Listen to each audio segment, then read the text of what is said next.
سلطة بتنجان غير أي سلطة. السلام عليكم، أهلا بكم في قناة سمبوسة وبسبوسة. النهاردة هنعمل سلطة بتنجان جميلة قوي بطريقة حلوة مختلفة شهية، هتعجبكم إن شاء الله. هنجيب 3 وحدات بتنجان رومي ونغسلهم ونقشر البتنجان،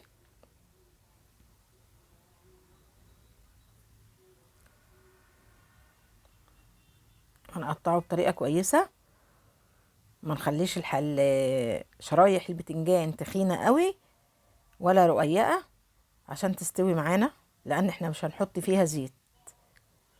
هنبدأ نقطع البتنجان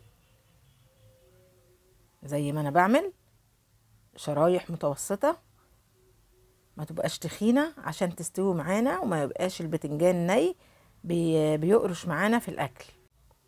خلصنا بقى تقطيع البتنجان، وبعدين هنديه بقى رشة ملح عشان ينزل المية اللي فيه، ونقلبه مع الملح.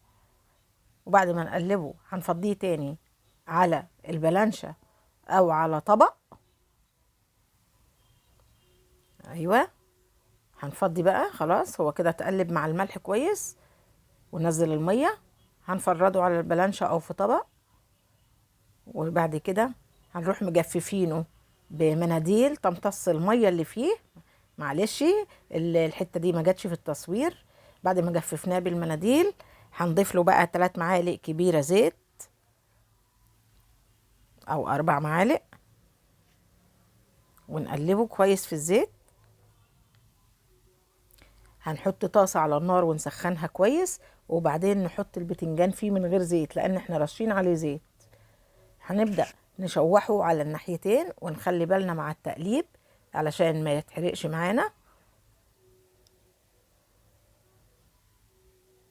ونقلب على جميع الجهات ونسويه كده. البتنجان بعد ما شوحناه بقى في الطاسة السخنة، بعد كده هنجيب واحدة فلفل ألوان حمراء ونقطعها شرايح رفيعة.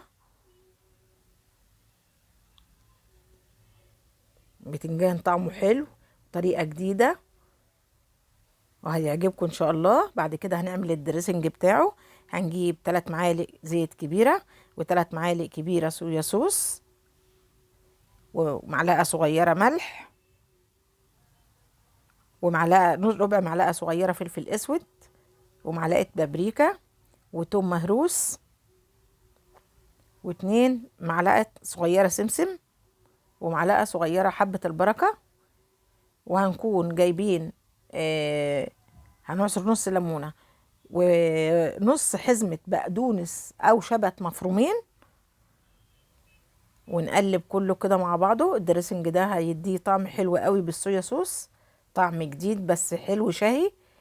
وهنضيف له الفلفل الألوان اللي قطعناه مع الدريسنج، وهنقلب البتنجان مع الدريسنج والفلفل. وبالهنا، لو عجبكم الفيديو ما تنسوش لايك وشير وسبسكرايب. مستنية رأيكم في التعليقات. مع السلامة.